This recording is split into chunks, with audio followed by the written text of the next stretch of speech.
El control de la administración pública puede ejercerse por distintas acciones, ¿no?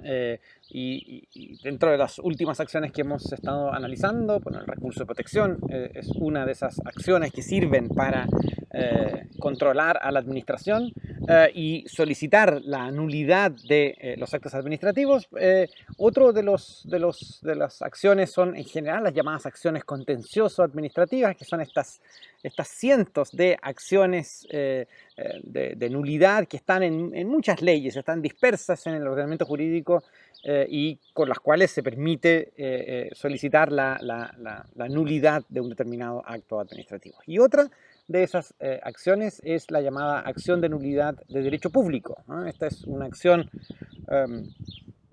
cuyo origen es un origen puramente jurisprudencial y vino de cierta manera a cubrir una necesidad en todos aquellos espacios en donde no existía un contencioso administrativo especial.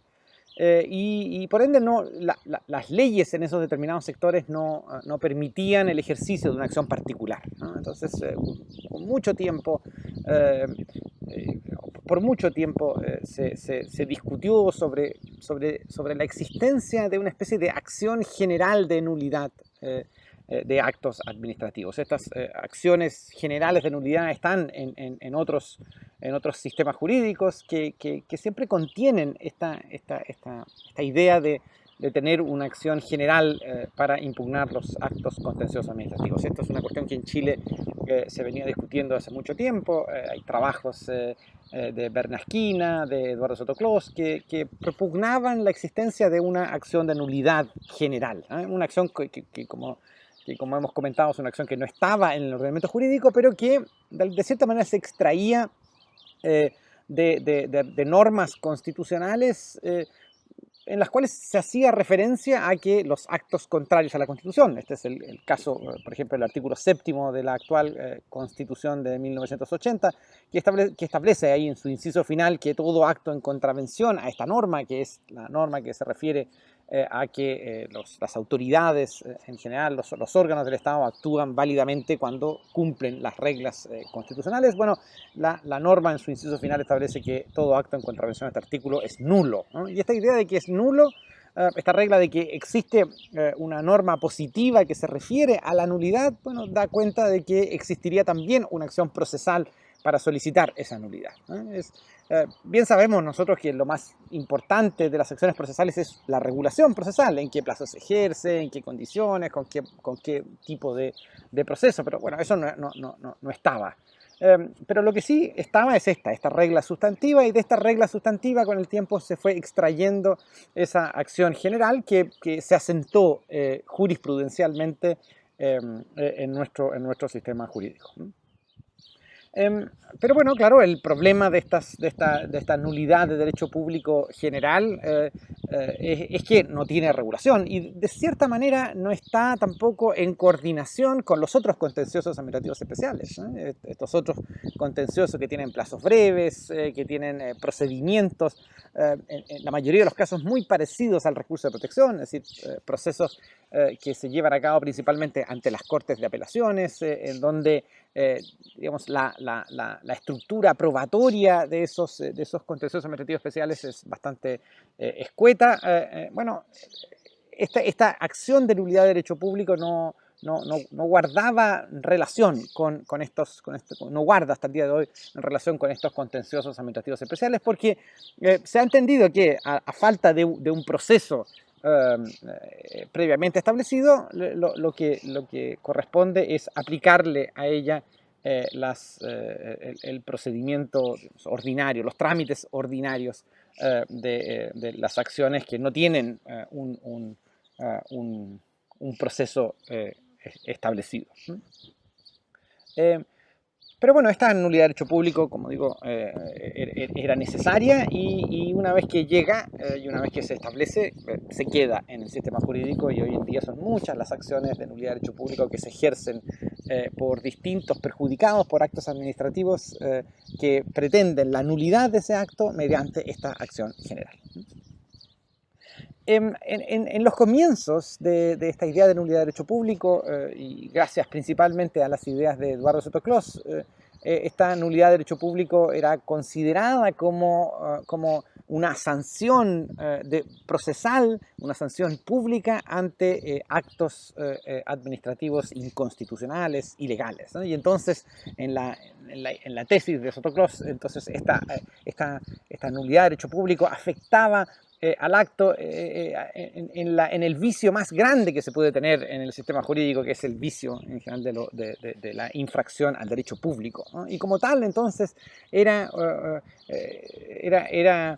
una acción que podía ser ejercida en cualquier momento, ¿no? Era imprescriptible, ¿eh? El vicio era insaneable, operaba ab inicio, ipso iure, ¿eh? Es decir, todas estas formas de expresar que el vicio era un vicio digamos, tremendamente grave y por ende requería una sanción que fuese categórica, que fuese absoluta y que no permitiese que el acto administrativo viciado pudiese ser saneado con el tiempo. Con el tiempo esta idea todas estas ideas fueron desde luego cayendo, y fueron cayendo porque bueno, se hace bastante poco operativo y muy poco funcional un sistema en donde los actos administrativos estén siempre sujetos a esta posibilidad de ser dejados sin efecto, ¿no? Los actos administrativos en general producen muchos efectos, ¿no? Y entonces mantener este estado de incerteza es bastante poco digamos, muy contraproducente y muy poco funcional, ¿no? Las sociedades en general no pueden avanzar si es que constantemente los actos administrativos están sujetos a ser solicitadas su nulidad, ¿no? Es distinto a lo que sucede en el caso de las acciones civiles en general, los incumplimientos de contrato, las acciones de responsabilidad extracontractual, que de cierta manera afectan al demandante y afectan al demandado, ¿no? Y por ende el reducto de efectos de eso es bastante más acotado, ¿no? Cuando se pide la nulidad de un acto administrativo, bueno, pueden ser muchos los afectados por esa nulidad, pueden haber sido muchísimos los efectos que hayan derivado de estos actos administrativos. Por eso todos los sistemas jurídicos establecen plazos muy breves para el ejercicio de una acción de nulidad. De hecho, nuestros contenciosos administrativos especiales dan cuenta de esa realidad comparada de que la nulidad tiene que ser ejercida en plazos breves, ¿eh? Y esta idea de que era ipso iure, que era ab inicio, también es una idea que no ha tenido mucho digamos, no ha sido aceptada por la jurisprudencia. Siempre es necesaria una sentencia judicial que declare el acto como nulo. Y entonces la evolución que ha tenido la jurisprudencia es una evolución que ha comenzado con esta propuesta de Eduardo Sotoclós, pero con el tiempo ha ido eliminando esas características y ha ido racionalizando también por la vía jurisprudencial este sistema de responsabilidad. Desde luego, una de las discusiones más relevantes en este contexto ha sido si es que esta es una acción prescriptible o una acción imprescriptible, ¿eh? Y el gran problema es que como no tiene una regulación procesal, entonces no está claro si es que esta acción prescribe o no prescribe, ¿eh? En un primer momento, siguiendo las ideas de Eduardo Sotoclós, fueron digamos, sostenido alguna jurisprudencia que declaró la nulidad del derecho público era imprescriptible, ¿eh? Y hay muchas sentencias, principalmente sentencias que afectaban actos administrativos de requisición de bienes por actos administrativos en época de la dictadura. Bueno, esos actos administrativos que provocaron esos efectos, esos problemas en distintas personas, en distintas instituciones, bueno, esos actos administrativos se pidió su nulidad respecto de ellos y entonces las primeras sentencias jurisprudenciales declararon que la acción era una acción imprescriptible, ¿eh? Y como era imprescriptible, la parte afectada podía pedir luego la restitución de las cosas o la restitución del dinero que había sido de cierta forma requisado. Esta idea, sin embargo, es una idea que no duró tanto, ¿no? Y la jurisprudencia hoy en día se ha ido uniformando sobre la base de una sentencia, es la sentencia Aedo Confisco de Chile, el rol 852 del 2000. Y en esta sentencia la Corte Suprema realiza una distinción que antes no había realizado. Realiza una distinción entre las acciones patrimoniales y la acción de nulidad propiamente tal. La acción de nulidad de derecho público es una acción que se sigue considerando imprescriptible, pero las acciones patrimoniales vinculadas a esa nulidad son consideradas prescriptibles, y por ende estas acciones patrimoniales van a prescribir en un plazo de 5 años, y tras ese plazo entonces no se podrá solicitar las restituciones que pueden derivar o que pueden estar dentro de esa pretensión anulatoria. Esto es una sentencia que ha generado ciertos problemas. En verdad no es propio el hecho de que pueda prescribir extintivamente una acción restitutoria cuando la causa de esa restitución, que no es sino la nulidad, digamos, todavía no ha sido declarada. Entonces es bastante extraño que las acciones patrimoniales producto de la nulidad prescriban y la acción de nulidad no prescriba. En realidad esta ha sido una distinción y una jurisprudencia tendiente a resolver el problema de mantener estas situaciones en una incerteza completa. Pero bueno, es esperable que tal vez en el futuro haya algún tipo de jurisprudencia que vaya en la línea de declarar prescriptible la acción de nulidad de derecho público, tal como sucede con los contenciosos administrativos especiales. Otro aspecto que ha sido también considerado es el tema de las causales de la nulidad de derecho público. Bueno, ¿qué causales son las que motivan que alguien pueda solicitar la nulidad de un acto administrativo? Y en este aspecto, en un primer momento se pensó, ¿no? Se tuvo una visión restrictiva de esas causales. Se consideró que eran solamente las causales indicadas en los artículos 6 y 7 de la Constitución, esta idea de la investidura regular de sus integrantes, en la forma y con la competencia que establezca la ley. Pero con el tiempo esta idea de entender que las causales de esa nulidad estaban restringidas a esa norma, en general se han ido ampliando. Y hoy en día la visión de estas causales es una visión digamos, bastante amplia, y en general en este aspecto se sigue la visión francesa de considerar que la ilegalidad es una ilegalidad que puede afectar distintos elementos. Ahí yo creo que la mejor clasificación de estos vicios de ilegalidad es precisamente la clasificación francesa, que muchas sentencias de la Corte Suprema siguen. Esta idea de que existe una ilegalidad externa y una ilegalidad interna. La ilegalidad externa es esa ilegalidad que afecta la parte externa del acto administrativo, es decir, no toca, no considera el contenido sustantivo de ese acto administrativo, sino que está referido a aspectos externos, como son la incompetencia, los vicios en el procedimiento y los vicios de forma.